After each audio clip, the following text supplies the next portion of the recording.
Fate, we're just waiting a couple minutes for the Consul General of Greece to arrive. There's some Fenway traffic, but I think he's past that now. So thank you for your patience, and we'll be going in just a few minutes. Thank you so much.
evening, ladies and gentlemen. I'm Presbytera Chrysula Kurkundi, the Executive Director, and okay, maybe I can, okay, I can start from the beginning, okay. So ladies and gentlemen, I'm Presbytera Chrysula Kurkundi, I'm the Executive Director, and on behalf of our entire Maliotti Cultural Center team, it is my joy to welcome you here this evening to How Far Would We Go for Real Food? Adventures in the Island of Crete with Isabella Zavedaki.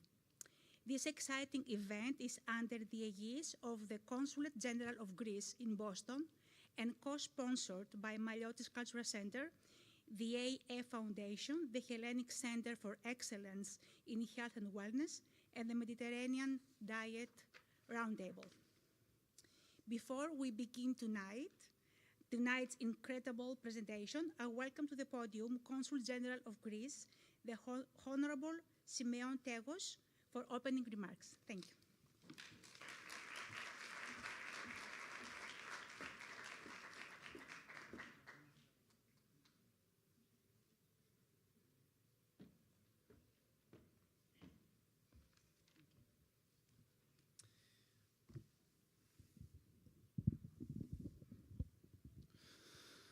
All right. President Kantonis, Ms. Zavedaki, Presbytera Chrysula, dear friends. It's a great pleasure for me tonight to present this, to open this event. I'll tell you immediately why. When it comes to food, Greece is a superpower.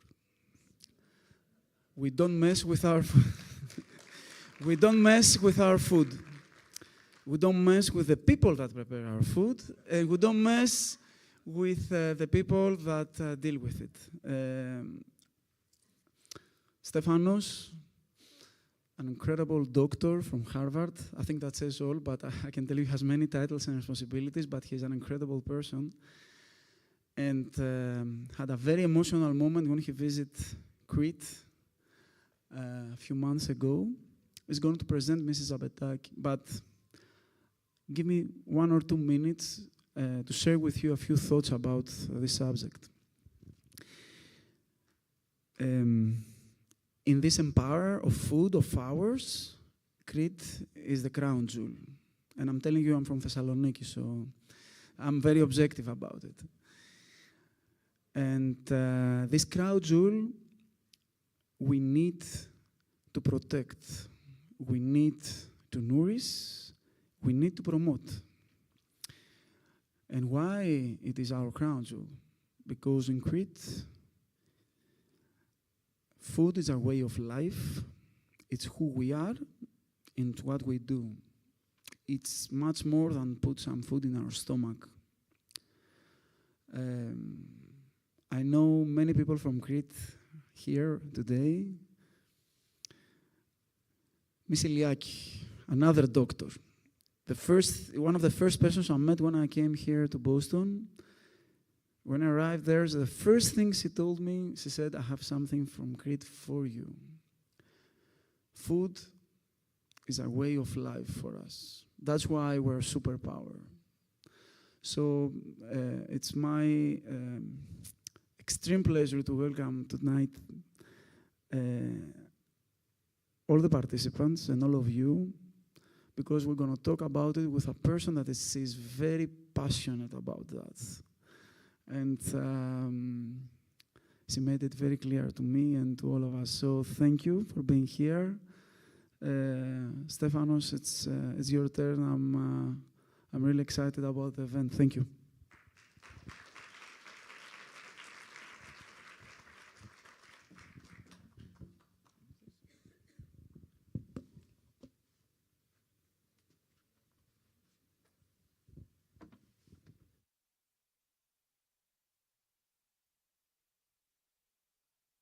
Can you hear me okay with the mobile mic?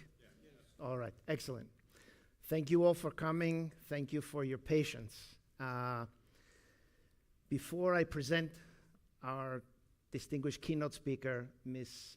Isabella Zabataki, I want to take a few minutes to speak to you about the Hellenic Center of Excellence, which is one of the centers that is new and is sponsoring this event. And Isabella has been very intimately involved with the centers, I will explain.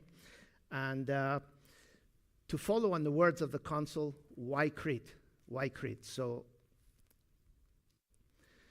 this is a new center.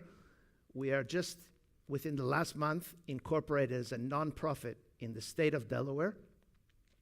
The Hellenic Center of Excellence is promoting health and well-being worldwide, sustainability through improved diets, and the way we believe is the main way, the superhighway to better living is the Greek way of life, the traditional, not fast-foodzadica, giradica, souvladzidika, but traditional, the way our papudes, the way our grandparents were eating. So, this vision, this goal is really the culminating moment of about 1 decade of work that we have been doing in this area. So, some of you were on the campus of Harvard just about almost 10 years ago, 9 years ago, in 2014. We held the first Mediterranean diet, which was really a Greek diet conference, on the campus of Harvard School of Public Health. And we were honored to have many of the key faculty of Harvard School of Public Health who are not Greeks, but were basically promoting as the super diet, the superpower diet, the Greek diet. But again, that one, the one that was from our grandparents. Okay. Fast forward 6 years ago, 2017, we held the first experiential conference. And where is Daniela Puglielli? Big round of applause for Daniela. There she is in the back. Daniela and I met in 2014 through 2 prior consuls before Mr. Tegos, through Ifigenia Canara. And with Daniela, we produced this first experiential conference. So people were hearing lectures from the best professors of all of the Ivy League schools of the US, the best universities in Europe, and also experiencing things like wineries, olive groves, cheese making, yogurt making, etc. In 2019, we applied for a grant. Radcliffe is one of the institutes that's in Harvard University.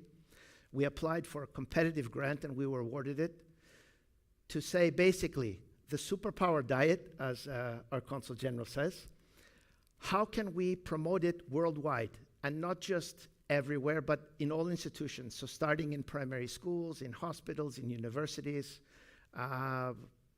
workplaces, anywhere you can think of. One of the conclusions of this meeting was that we should have a center in Greece, because in Spain at that time, they had just started a center in Barcelona called Torribera Center.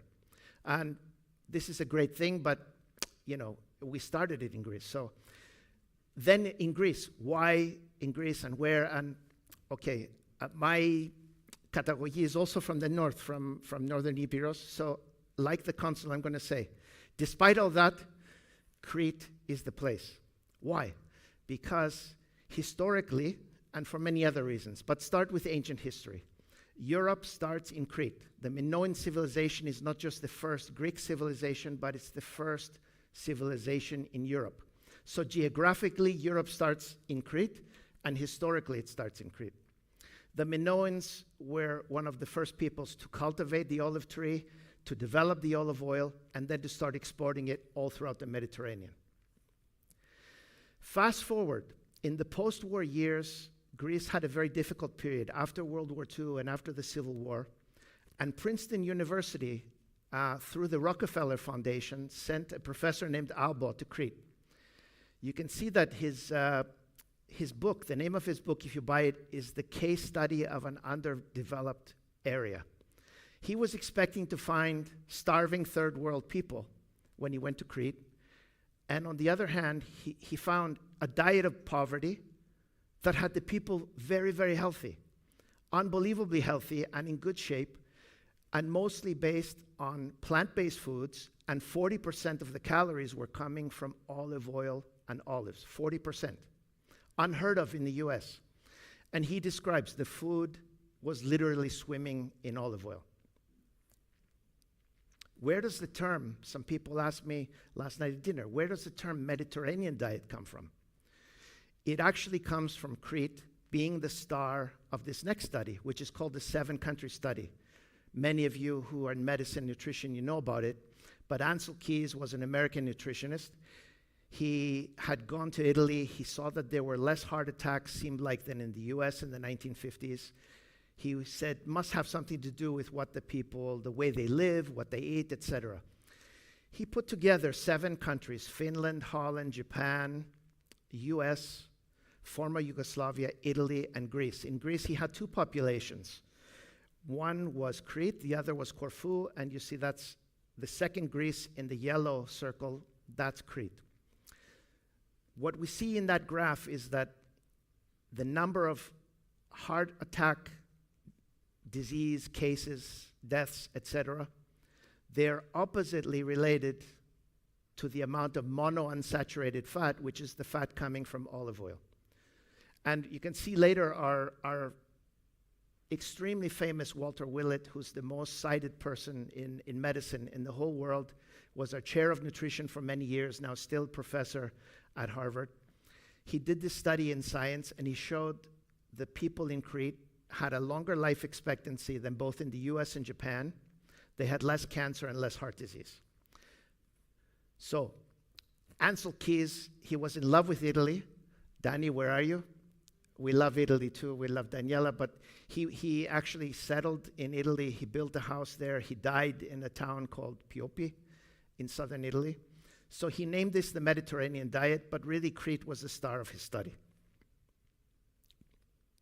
So, what is it exactly? Most of you know this, but it's emphasizing foods that are found in the Mediterranean basin, particularly olives and olive oil. Olive oil is the main culinary fat for everything. High intake of other plant foods, not refined foods. High intake relative to things, other meats as fish. Moderate intake of dairy, especially fermented dairy like Greek yogurt and some of the fermented cheeses. And lower intake of meat and sweets. Now, back to you, Consul. You said that we are a superpower. So my point here is, if this is U.S. News and World Report, 6 years in a row, the #1 diet is Mediterranean diet based on what our ancestors and grandparents were doing. If it's the #1 diet 6 years in a row, imagine the potential for Greek products, Greek tourism, and Greece in general, right? Not just Greek products in Greece, but also in the US. And it's easy to follow. So this, unlike most of the diets that are out there that are made up by someone made them up, this was made up by our grandparents, our ancestors, an accident of history. The diet of very poor people is now the diet of rich people. All the rich people want to follow that. So, fast forward to the center. We are incorporated, I told you, in the state of Delaware as a nonprofit. We're applying to the IRS for our exemption there on the federal level. We have world-leading scientific advisors from Ivy League schools in the US, Cleveland Clinic, top universities in Europe, in Greece, and elsewhere, as well as gastronomic experts. And in order to make this a reality, we need to have a physical plant in Greece. But you need a lot of money for that. So the mayor of Rethymno, he told me, your idea is great, but why don't you just go down the street to Grec Hotel and talk to them, because they already did everything. They have the places, they have the plants. So more than 40 hotels in all of Greece, 10 different destinations. I'll show you those in a second. An organic farm, and very influential company.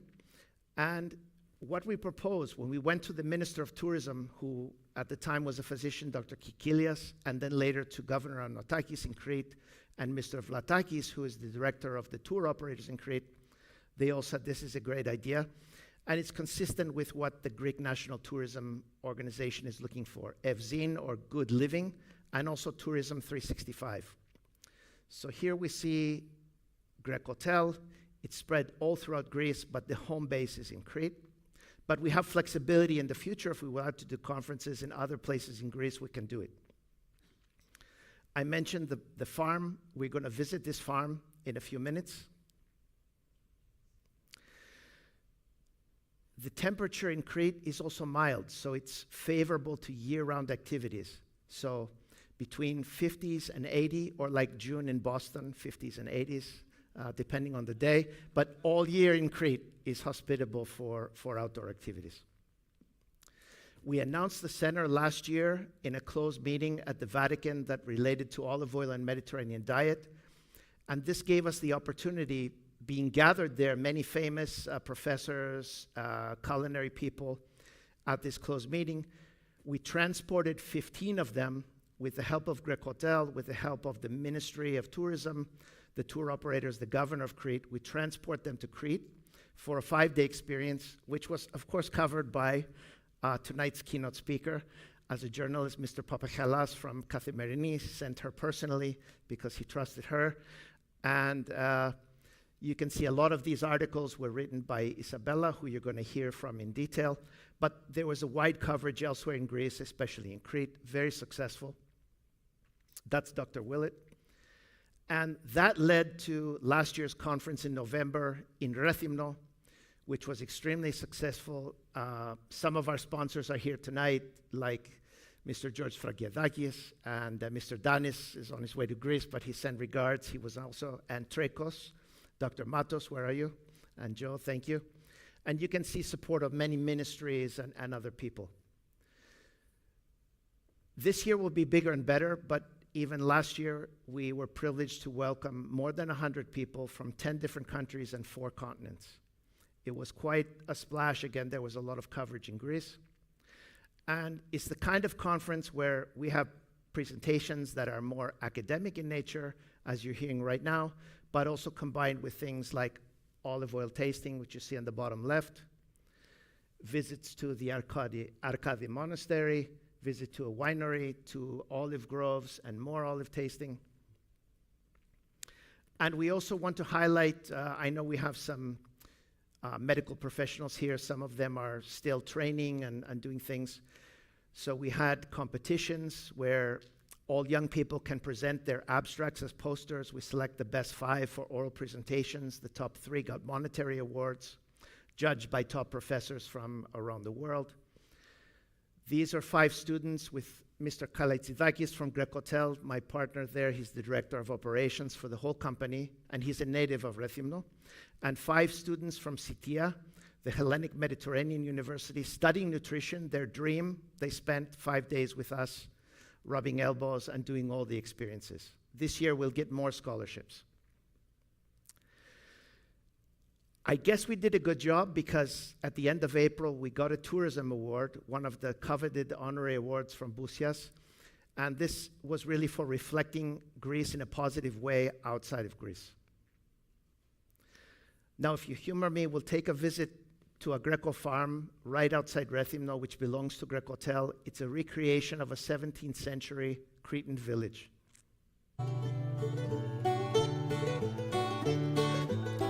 This is the same farm now from a drone.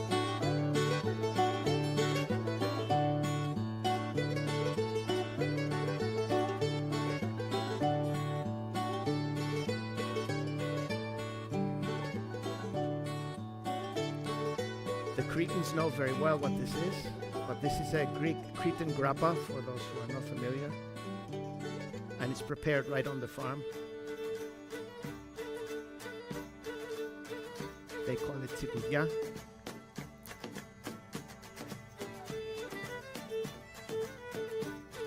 As you can see, this was also the subject of several TV shows in Crete.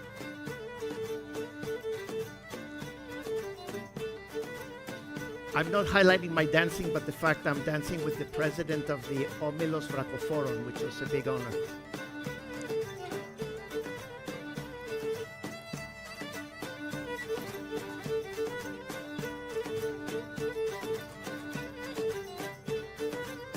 This is the governor of Crete on the left, Professor Tripopoulou. George, cameo appearance.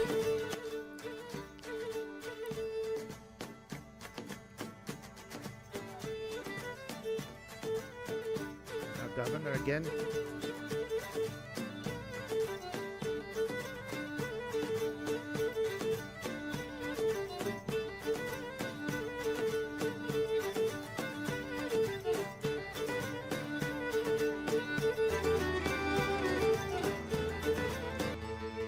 The farm has its own wine cellar that's naturally climatized.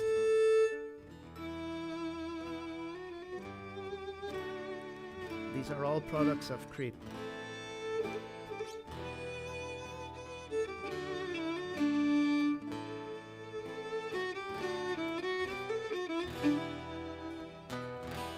Σε ψηλό σερί ζήμιο χαράκι να χαράκι. If you come this November, we're going to take you to Lerarakis Winery, which is an excellent winery that he saved many Cretan varieties. Κάθεται Of grapes.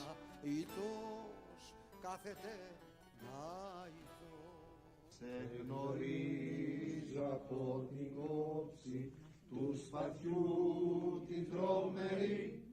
Σε γνωρίζω από την όψη που με διαμετράει τη γη. Απ' τα κόκαλα βγαλμένη των Ελλήνων τα ιερά και σαν πρώτα αντριωμένη ελευθεριά. Okay.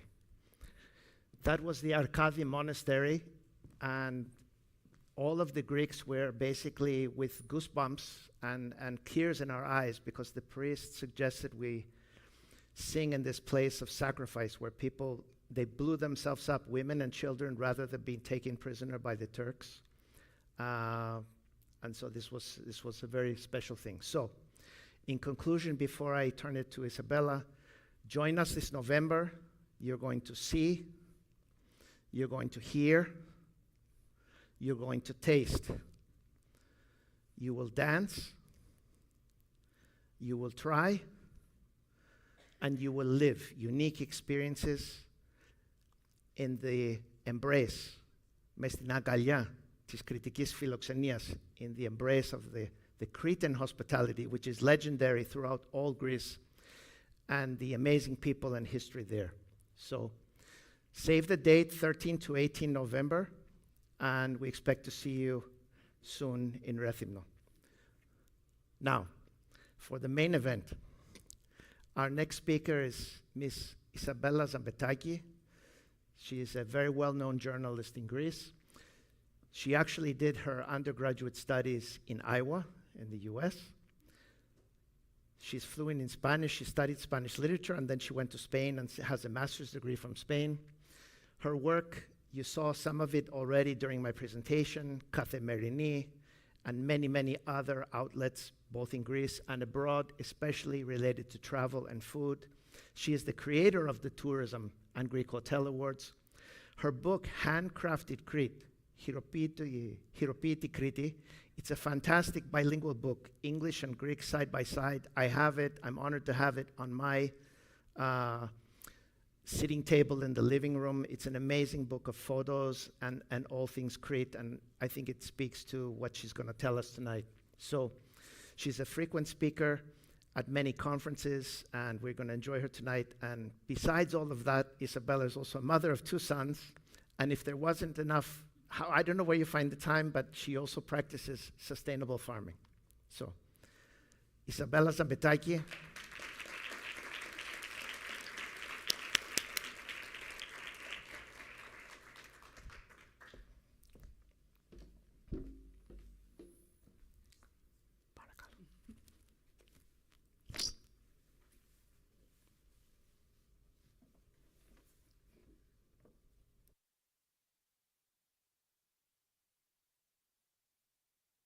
Night. I think the microphone is on now, right? You can hear me?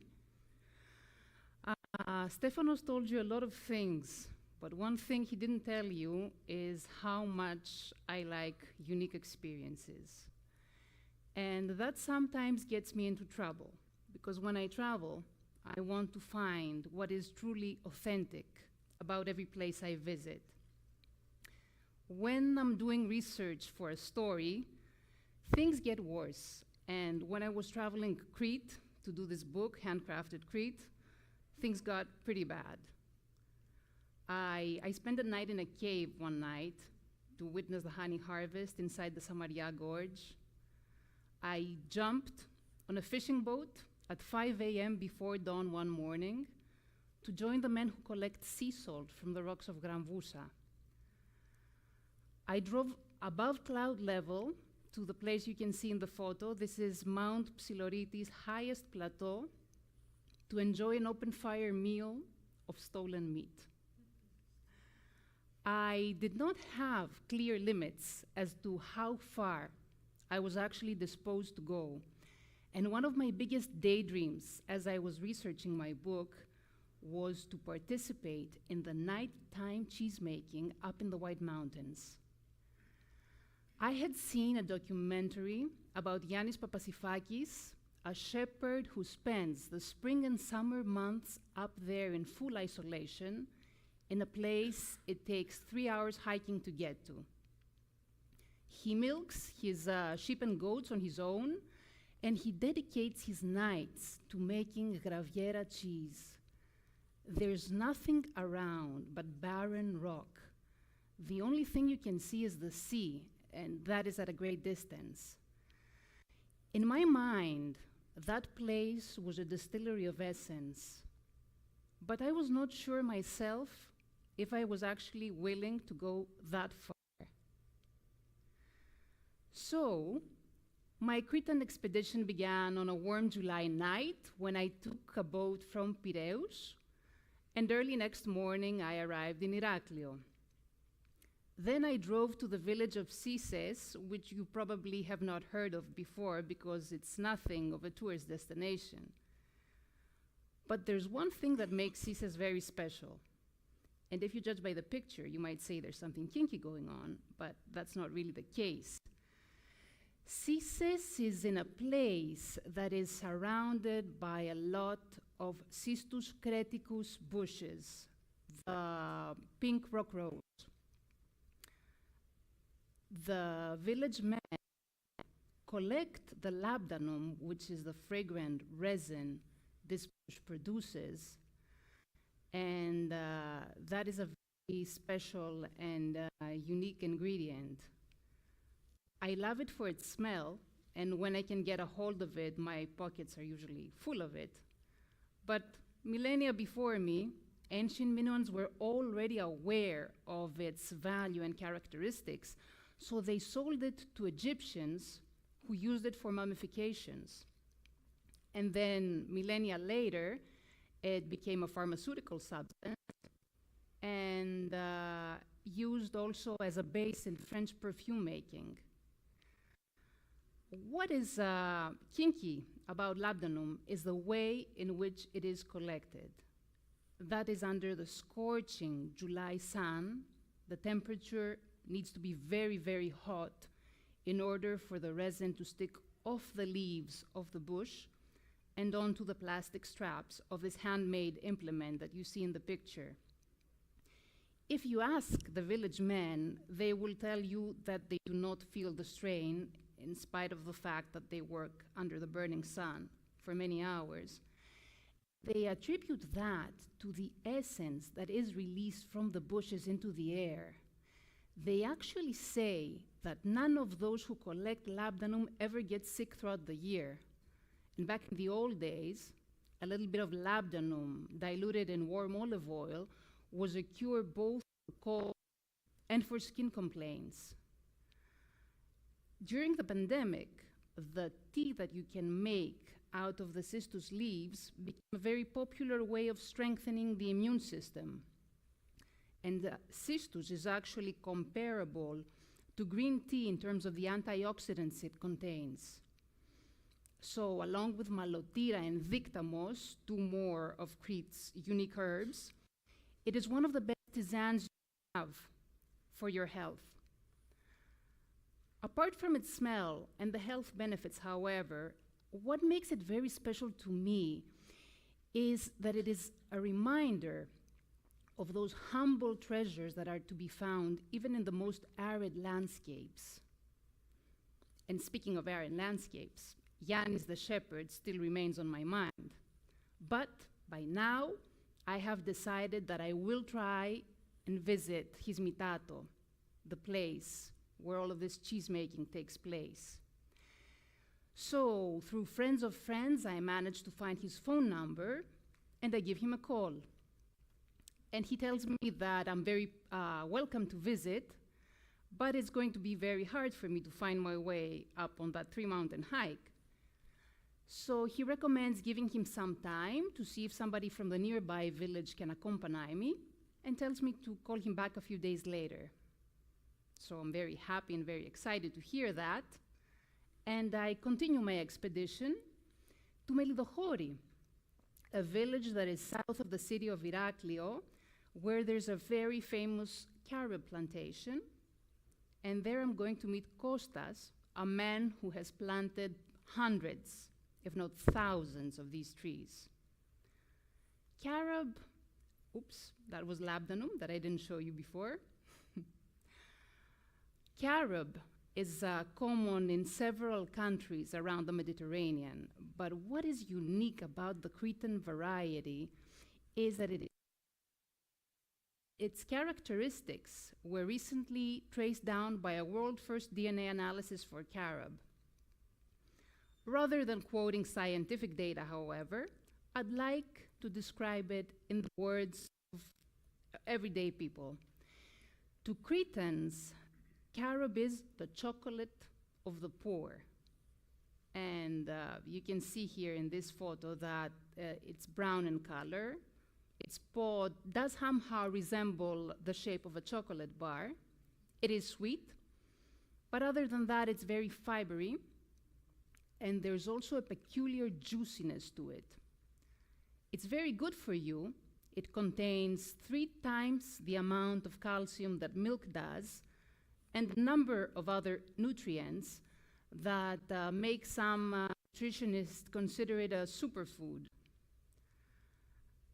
Kostas, whom we talked about before, really likes Cretan carob because of this honey-like juice that you can find inside the pods. He actually takes those pods and let them soak in buckets full of water for a couple of days. And then inside cauldrons, he will heat the water up, and as it evaporates, carob syrup forms inside the pod.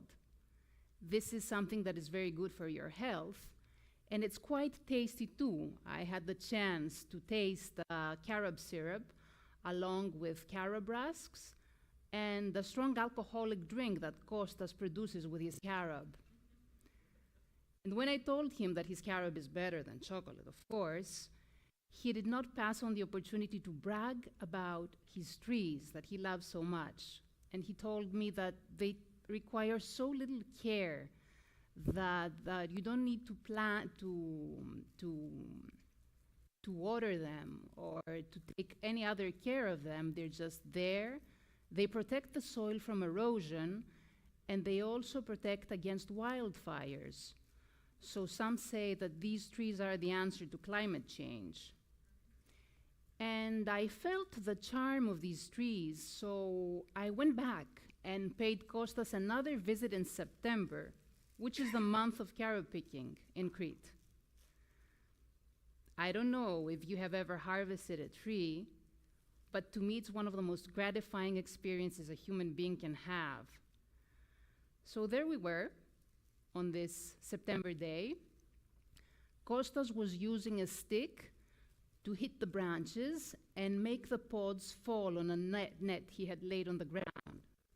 I hand-picked the remaining carobs off the branches, being very careful not to damage the flowers. The trees are already in bloom at that period of time, and you do not want to damage next year's fruit.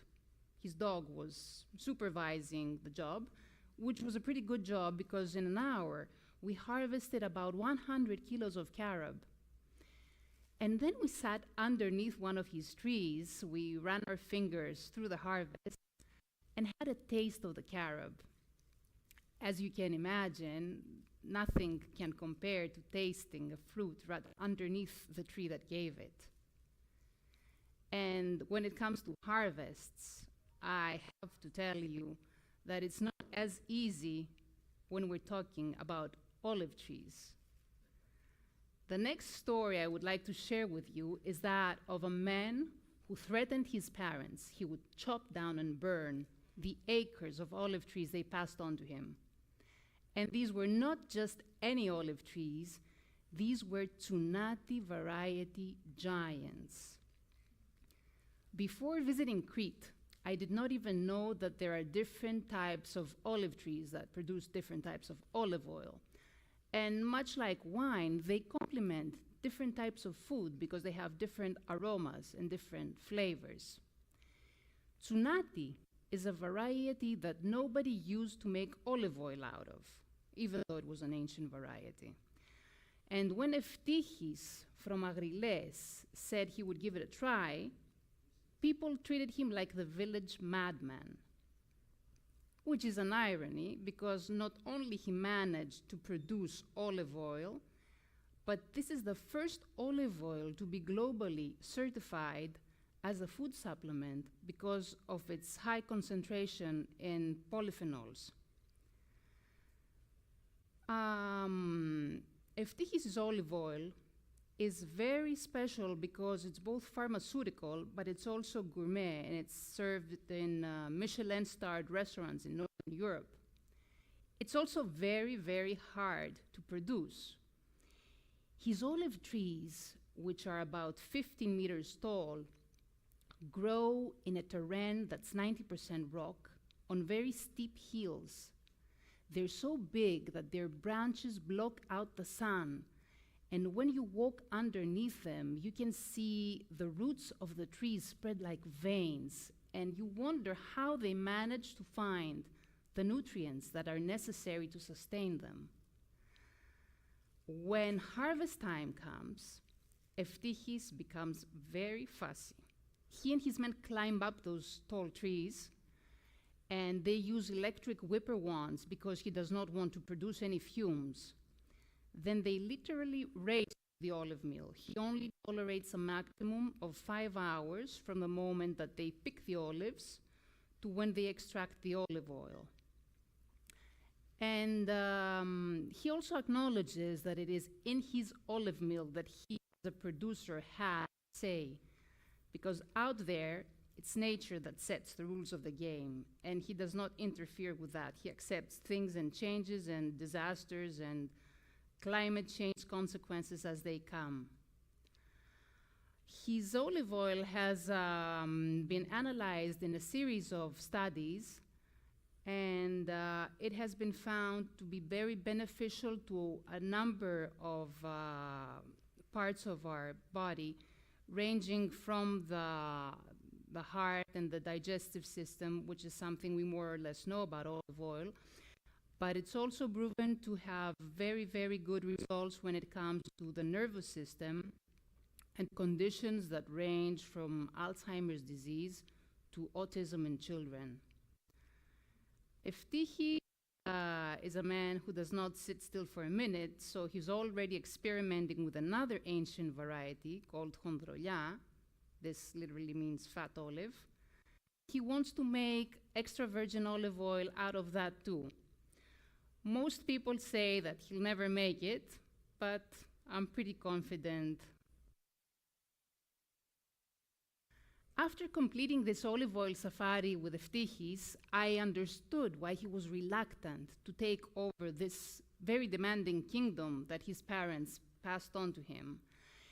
But on the other hand, I'm very grateful that he did, and I admire every day the way old Cretans did with a spoonful of olive oil. So, after this visit in Agriles, I felt it was time to give Yannis, the shepherd, one more call. Unfortunately, this time he didn't answer his phone, and when I tried again a few days later, there wasn't even a signal. I was very disappointed about that, as you can imagine, but then my friends recommended calling the local cafenio, the coffee shop.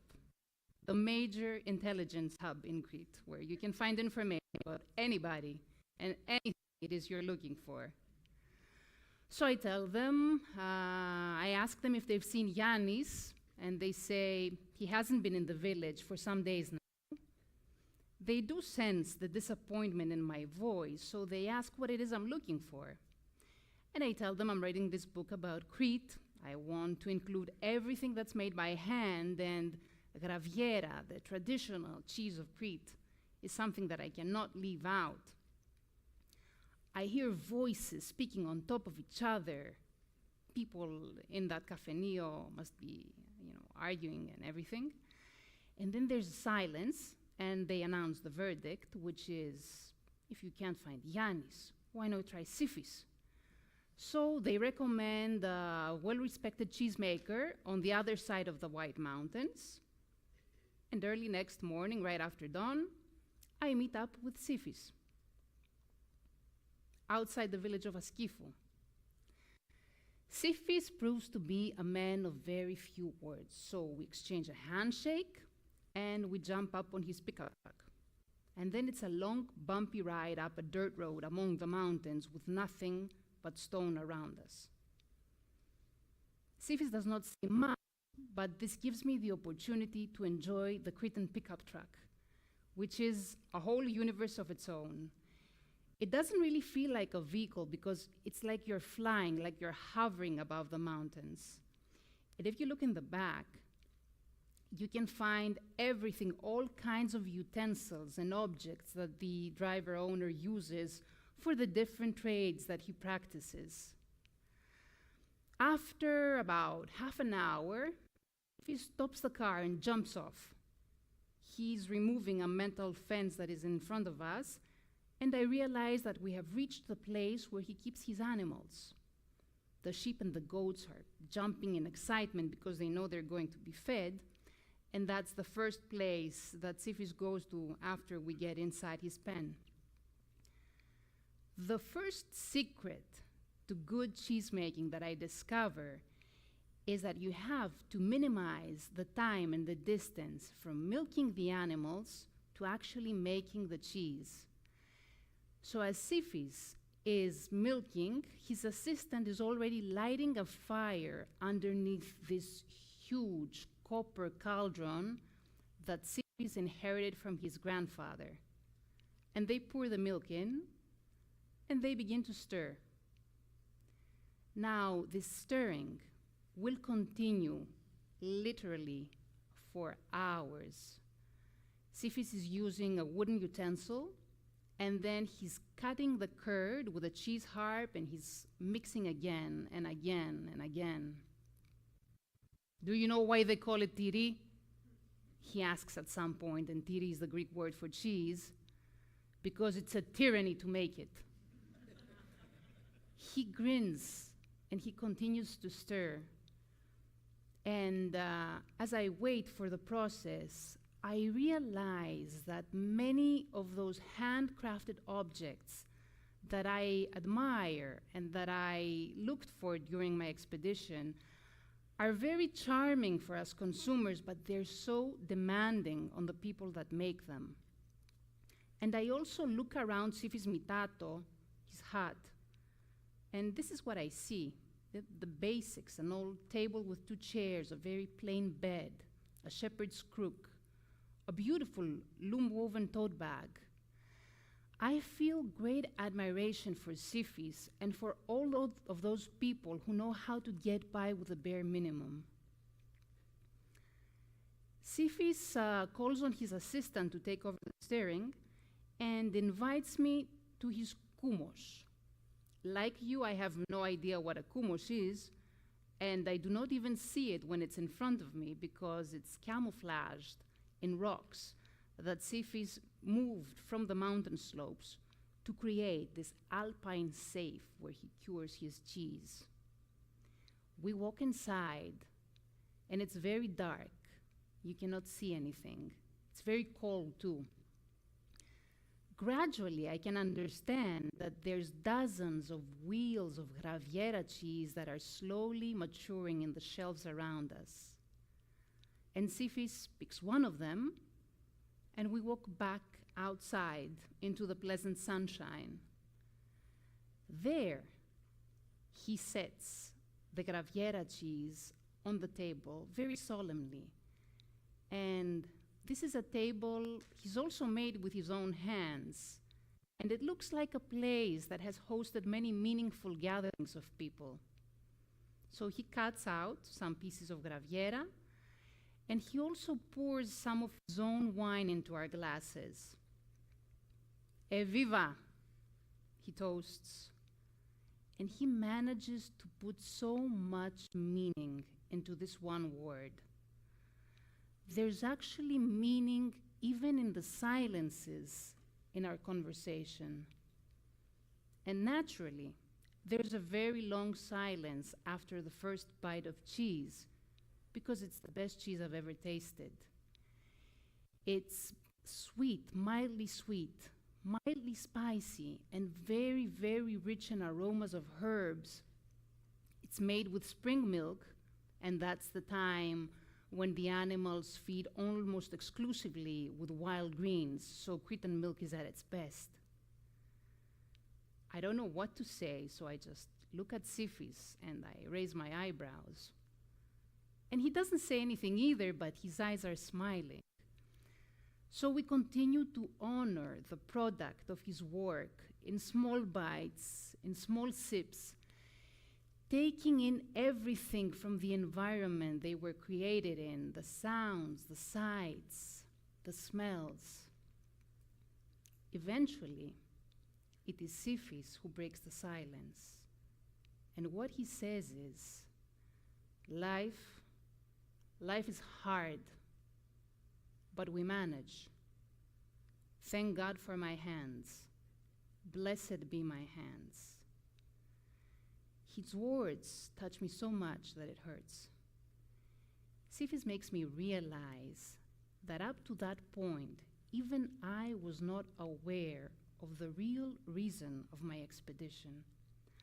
I thought I went to Crete to discover everything that's made by hand, but the truth is that I was really looking for the philosophy that is hiding underneath. That is something very subtle. And Sifis is a person who would never say it out loud or brag about it. You have to stand real close and look very carefully, wait through the hours of staring it takes in order to see it, in order to understand it. But this was the distillery of essence I was looking for all along. And it was not really a matter of how far I was willing to go. It was a matter of standing still and appreciating. So summing up, I would say that real good food is an onion with many layers, because good food is tasty, it's healthy, it's seasonal, it's sustainable, it's regenerative. But underneath that all, good food is food that conveys an attitude of wisdom and respect. And I thank Sifis and Eftichis and Kostas for showing me without telling. And thank you for listening.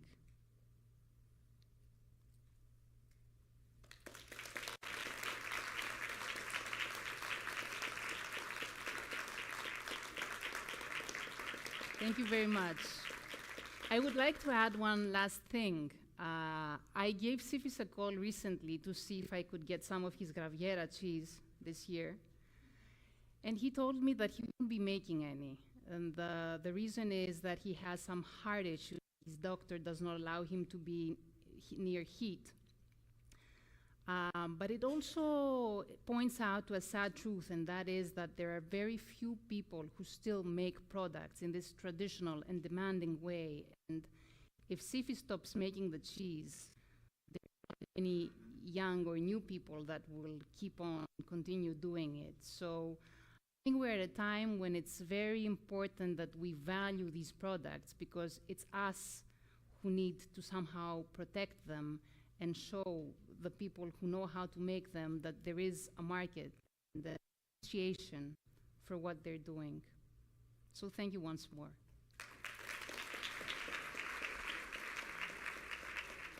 Some of you may have questions for Isabella, so please, now I think we can take at least 5 to 10 minutes of questions. Please. Obviously, we can't get all the milk like him.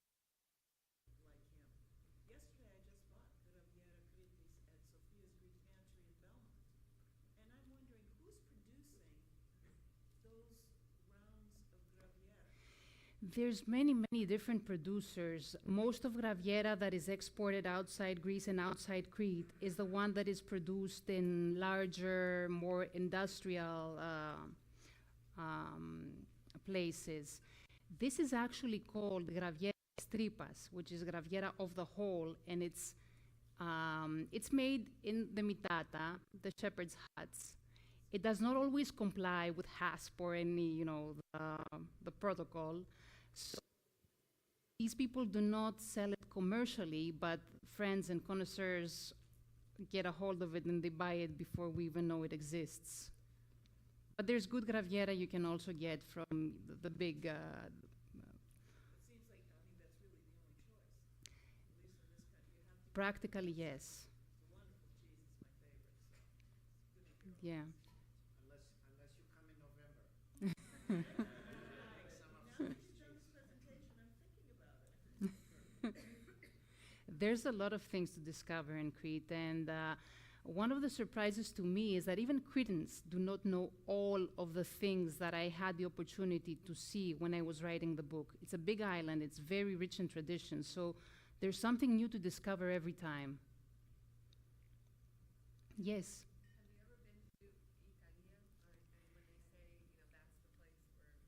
Longevity Island, yes, yes. I've been to Ikaria, and I think that there's some similarities with Crete, but then again, it's a unique place in itself. I would say that the people in Ikaria are more laid back, and there's more of a communal spirit to Icarians. Yeah, I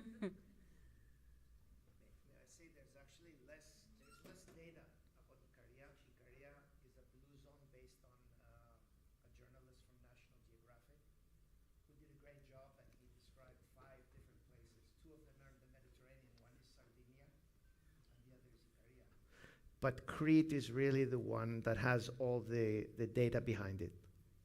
Yeah, but the people, if you know Diana or Diane Kohila, the chef, her family is from Ikaria, and she'll testify that they're extremely not stressed, and she was even late 3 hours for her own wedding. So you get an idea that there's no time, there's no stress. So. Yes. I know that there are so many olive oils, beautiful olive oils, and you have to go, I mean, here in the U.S., lots of beautiful olive oils around the country, around the United States. They're imported, you have to go to specialty stores, etc. My son, who lives in the Los Angeles area, has asked me to send him olive oil. And because he really wants all the beautiful traditional Greek olive oils, and I started sending things from Amazon, believe it or not. Wow. Do you, can you believe it? Do you have know of any olive oils that could be recommended that can be found on Amazon so they can be shipped to different locations? Not everybody has a good Greek bakaliko, a Greek pantry in their area. Yeah. Just some commercial. Like to give an answer from the stage, but we can talk about it afterwards if you'd like. Yes. I will give to her a really natural olive from Crete. Give me your Okay. address and I give to you. Sorry, I give just a bottle.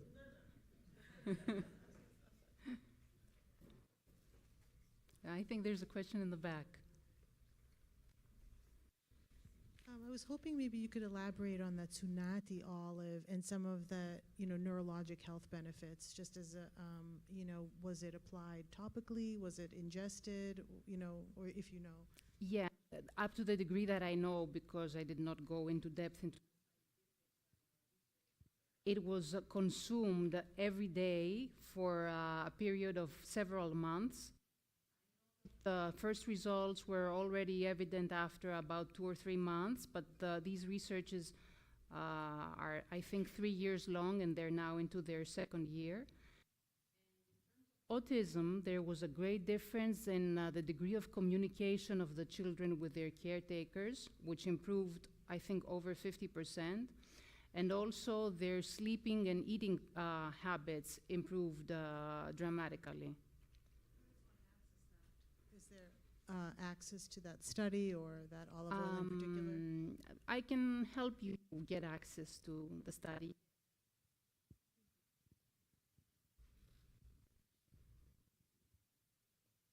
Would somebody else like to ask? Yes.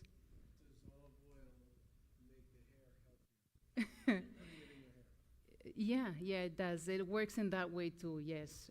Both when you apply it to your hair and when you consume it. What are, She's wondering why. Why that is? Yeah, I don't think I have the scientific knowledge to give a solid answer to that.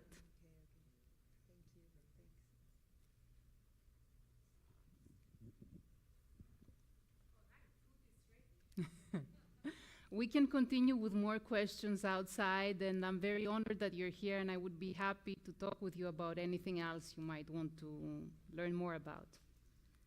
Thank you.